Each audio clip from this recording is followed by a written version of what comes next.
America ने एक बार फिर से वेनेजुला के ऊपर सैंक्शंस को लगा दिया है, लेकिन दोस्तों इसमें अमेरिका का दोगलापन सामने आया है। बिकॉज स्पेसिफिकली अमेरिका ने दूसरी कंट्रीज की जो कंपनियां हैं उनके ऊपर सैंक्शंस को लगाया है, लेकिन जो खुद की उनकी कंपनीज जो कि वेनेजुला में फंक्शन कर रही थी, ऑपरेट कर रही थी, उनके ऊपर किसी टाइप का भी इम्पैक्ट आने नहीं दिया है। जानी मानी अमेरिकी कंपनी शेवरॉन, उनका जो यहाँ पे लाइसेंस है, ये कहा गया है कि उसके ऊपर किसी प्रकार का इम्पैक्ट नहीं आएगा। और साथ में ये भी कहा गया है कि अगर और ऐसी कंपनियां हैं जो कि ऐसे सिमिलर इंडिविजुअल लाइसेंसेस के लिए अप्लाई करना चाहती हैं तो वो भी आकर के कर सकती हैं। जिस लाइसेंस की मैं यहाँ पे बात कर रहा हूँ वो है जनरल लाइसेंस 41, जो कि बेसिकली शेवरॉन की ऑयल सेल्स के साथ लिंक करता है। मतलब कि अमेरिका की कंपनियां अगर वेनेजुला से ऑयल को बेचना खरीदना चाहती हैं तो वो कर सकती हैं, लेकिन दूसरे देशों की कंपनियां वो ऐसा नहीं कर सकती। The worst part is that कि इंडिया के ऊपर इस पर्टिकुलर स्टेप का बहुत ही नेगेटिव इम्पैक्ट आया है। आपको याद होगा इंडिया का वेनेजुला में, स्पेसिफिकली हमारी जो ओएनजीसी विदेश लिमिटेड ओवीएल का वेनेजुला में एक बहुत ही मोटा अमाउंट डिविडेंड के तौर पे अटका हुआ था, जो कि $600 मिलियन से भी अधिक का अमाउंट था, which basically translates to 51,000 crore.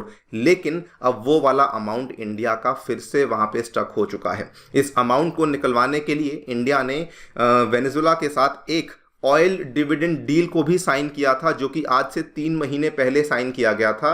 Venezuela ने कहा था ठीक है, हम लोग आपको अगर डिविडेंड नहीं भी दे पाएंगे, कम से कम हम लोग आपको सस्ता तेल यहाँ पे अवेलेबल करवा सकते हैं।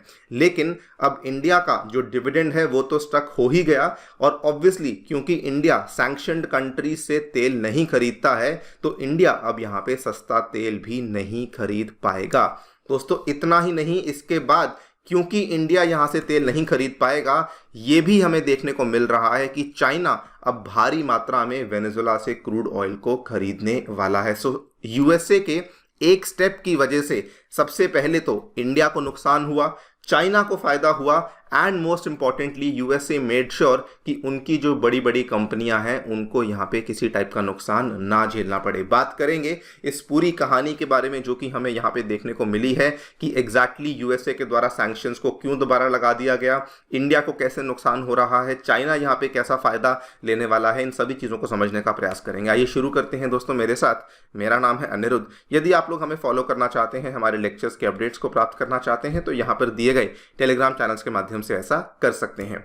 ऑल्सो आगे बढ़ने से पहले बताना चाहूंगा कि अनअकैडमी के लर्नर्स ने 2023 की सिविल सेवा परीक्षा में बहुत ही शानदार परफॉर्मेंस दी है। 315 से भी अधिक लर्नर्स हैं जो कि अनअकैडमी के साथ जुड़े हुए थे और अपनी इस जर्नी को कंप्लीट कर चुके हैं। अगर आप भी अपनी तैयारी हमारे साथ शुरू करना चाहते हैं तो हमारे ऑफलाइन सेंटर्स नई दिल्ली के करोल बाग में, मुखर्जी नगर में और उत्तर प्रदेश के प्रयागराज में आ चुके हैं, जहां पर कि आपके लिए 2025 और 2026 के जो कोर्सेज हैं वो दोस्तों अवेलेबल करवाए गए हैं। इनमें एनरोल करने का प्रोसेस बहुत ही सिंपल है। नीचे डिस्क्रिप्शन बॉक्स में आपको एक बिटली लिंक दिया हुआ है, वहां पर जाकर के क्लिक कीजिए, अपनी जानकारी भरिए, हमारी टीम आपको रीच आउट करेगी और आपकी जो भी डाउट्स हैं उनको प्रायोरिटी बेसिस पे सॉल्व यहाँ पे करवा दिया जाएगा।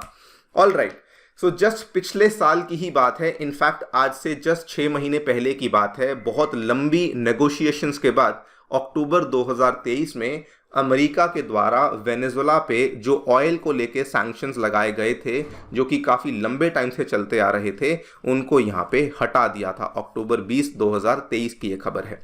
जैसे ही ये सैंक्शंस हटना शुरू हुए, इंडिया ने यहाँ पे देखा कि हम वेनेजुला से ऑयल को खरीद सकते हैं, एंड इमीडिएटली अगर आप देखें दिसंबर के महीने में इंडिया ने वेनेजुला से 1,91,600 बैरल्स प्रतिदिन मंगवाए। जनवरी के महीने में 2,54,000 बैरल्स प्रतिदिन हमने वेनेजुला से मंगवाना शुरू कर दिए थे। प्राइमरीली हमारी प्राइवेट कंपनीज थी, रिलायंस और नायरा इंडस्ट्रीज, जिनके द्वारा यहाँ से भारी मात्रा में तेल को मंगवाया जा रहा था।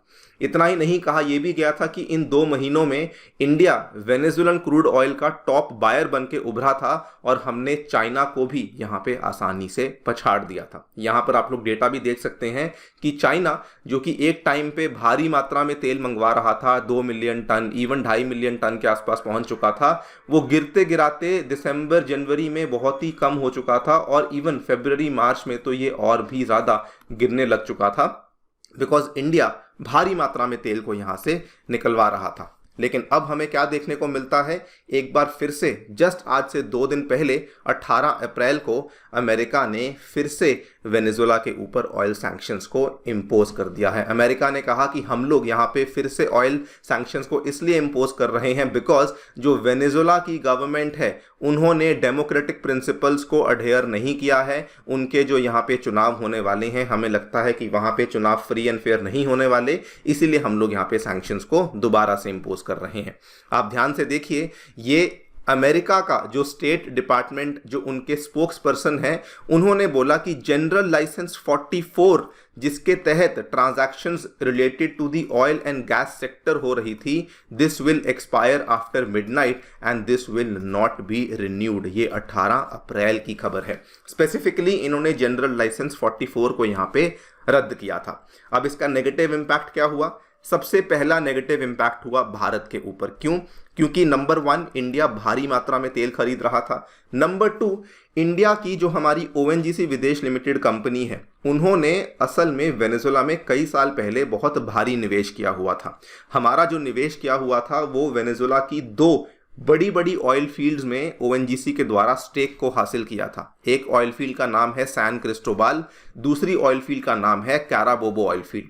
और क्योंकि हम लोग यहाँ से तेल नहीं ले पा रहे थे, तो हमारा बहुत सारा जो डिविडेंड था वो यहाँ पे फंसा हुआ था, जो कि ऑलमोस्ट $600 मिलियन का डिविडेंड था, जिसको कि ट्रांसलेट करें तो ये ऑलमोस्ट 51,000 करोड़ का डिविडेंड था। अब सबसे पहले तो वो डिविडेंड वहाँ पे स्टक हो चुका है क्योंकि फिर से सैंक्शंस को लगा दिया गया है। और चूंकि इंडिया के ये प्रिंसिपल्स हैं कि हम लोग सैंक्शन कंट्री से तेल नहीं खरीदते हैं, तो हम लोग अब वहाँ से तेल को भी नहीं खरीद पाएंगे।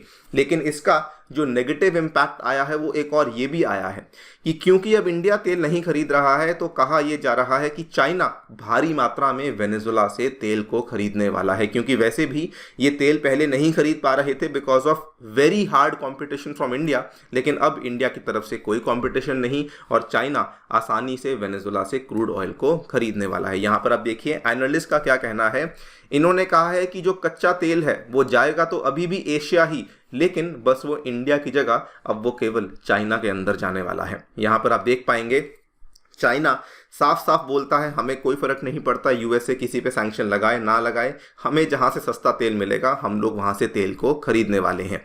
और इसीलिए चाइना अब भारी मात्रा में वेनेजुएला से तेल को खरीदने वाला है बिकॉज क्योंकि अब सैंक्शंस लग चुके हैं, तो वेनेजुएला का जो तेल है वो यहाँ पे $12 to $13 पर बैरल पे आपको डिस्काउंट पे मिलने वाला है। और इसके पहले यही जो डिस्काउंट था ये $8 से $9 पर बैरल था, लेकिन वेनेजुएला से अब आपको $12-13 पर बैरल का डिस्काउंट मिलने वाला है। इतना ही नहीं, अगर आप देखें तो even if you compare this with Iranian oil या इवन रशिया से जो आने वाला कच्चा तेल जो कि चाइना ले रहा था, उसकी तुलना में भी दोस्तों ये डिस्काउंट बहुत बड़ा है। इसीलिए चाइना बिल्कुल भी बिना टाइम वेस्ट किए वेनेजुएला से यहाँ पे तेल को लेने वाला है।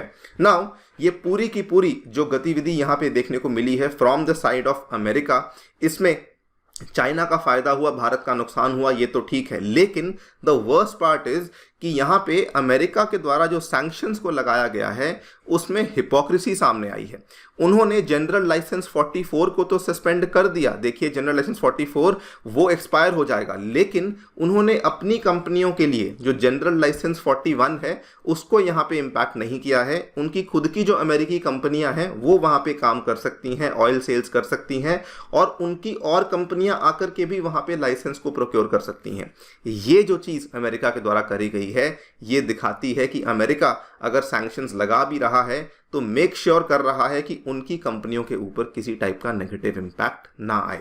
देखते हैं क्या होता है, लेकिन इसका एक इम्पैक्ट इंडिया पे ये डेफिनेटली आया है कि हमारे लिए अब एक जो सोर्स ऑफ ऑयल बन चुका था वेनेजुएला का देश, वो अब नहीं रहा है।